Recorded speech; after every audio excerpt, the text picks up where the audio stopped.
Assalamualaikum warahmatullahi wabarakatuh. Perkenalkan, nama saya Suci Hayati, NPM 19 12 11 03 29. Di sini saya akan menjelaskan tentang obligasi. Yang pertama yaitu ada pengertian obligasi. Obligasi adalah surat utang yang diterbitkan kepada penerbit obligasi kepada pemegang obligasi, beserta perjanjian untuk membayar kembali pokok utang beserta kupon bunganya pada waktu yang ditentukan. Selanjutnya yaitu ada keuntungan berinvestasi dalam obligasi. Banyak orang yang memilih obligasi sebagai medium untuk berinvestasi. Ini karena obligasi dinilai memiliki keuntungan yang lumayan. Yang pertama yaitu keuntungan berasal dari selisih harga obligasi yang diperdagangkan. Yang kedua yaitu ada aman karena keuntungan yang berupa kupon dijamin dalam Undang-Undang Nomor 24 Tahun 2002, Nomor 19 Tahun 2008.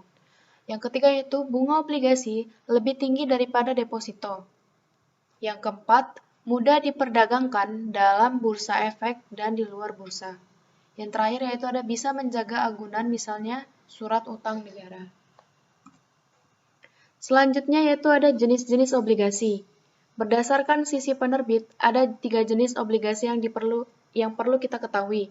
Yang pertama yaitu ada obligasi korporasi, yaitu merupakan surat utang yang diterbitkan oleh perusahaan milik negara atau BUMN, yaitu perusahaan swasta. Yang kedua, obligasi pemerintah. Obligasi pemerintah ini merupakan surat utang yang diterbitkan oleh pemerintah. Di Indonesia, obligasi jenis ini diterbitkan setiap 1 tahun sekali dengan nama obligasi negara retail ori. Pertama diterbitkan Agustus 2006. Yang ketiga yaitu ada obligasi daerah. Obligasi daerah merupakan surat utang yang diterbitkan oleh pemerintah daerah. Tujuannya untuk membantu pemerintah daerah dalam melakukan pembangunan. Selanjutnya kita akan ke contoh soal. Yang pertama yaitu ada contoh soal YTM atau Yield to Maturity. Rumus YTM sendiri yaitu ada C plus dalam kurung P dikurang R, selanjutnya dibagi dengan N, setelah itu P plus R lalu dibagi dengan 2.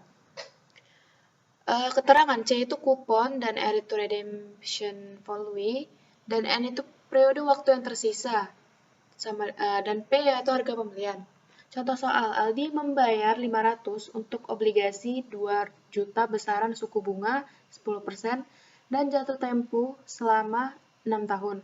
Pembayaran bunga obligasi setiap bulannya sebesar 100.000. Berapakah nilai ATM? Diketahui yaitu C-nya yang ada 100.000 atau disebut dengan kupon dan R-nya itu redemption value 2 juta dan N itu periode waktu yang tersiksa atau tahun. Ada 6 tahun dan P harga pembeliannya sendiri yaitu 500.000. Silakan dimasukkan saja rumusnya. 100 ditambah 2 juta dikurang 500.000 dan dibagi 6. Jadi kita menghitung yang ini dulu. Dan ini juga dihitung, baru nanti dibagi, sama-sama dibagi. Jadi hasil ini 350, dan selanjutnya hasil ini yaitu, bukan 350 ya, 350.000, dan ini 1.250. Selanjutnya dibagi, dan hasilnya 0,28%. Selanjutnya itu ada contoh soal current yield. Rumus current yield sendiri yaitu ada bunga tahunan dibagi harga obligasi. Contoh soal, misalnya obligasi PT Crush memberikan kupon kepada pemegangnya sebesar 20% per tahun. Sedangkan harga obligasi tersebut adalah 90% untuk nilai nominal 1 miliar. Nilai current yield-nya yaitu 200 juta atau 20% bunga tahunan dan 900 jutanya untuk 90% harga obligasi sendiri. Selanjutnya tinggal dibagi saja sesuai dengan rumusnya bunga tahunan dibagi harga obligasi dan hasilnya 22,22%. Dan yang terakhir yaitu ada contoh soal yield to call ya, atau YTC. Dan ini rumusnya dan contoh soalnya ini nilai parnya 1000. Waktu hingga penebusan pertama yaitu ada 5 tahun. Kupon atau harga pembeliannya 12%. Harga untuk saat ini $1,150. Dan harga tebusnya call price sebesar $1,120. Silakan dibagi saja yaitu $120 ditambah dijumlahkan dulu ini nanti baru sama-sama dibagi dan hasilnya yaitu 10,04%.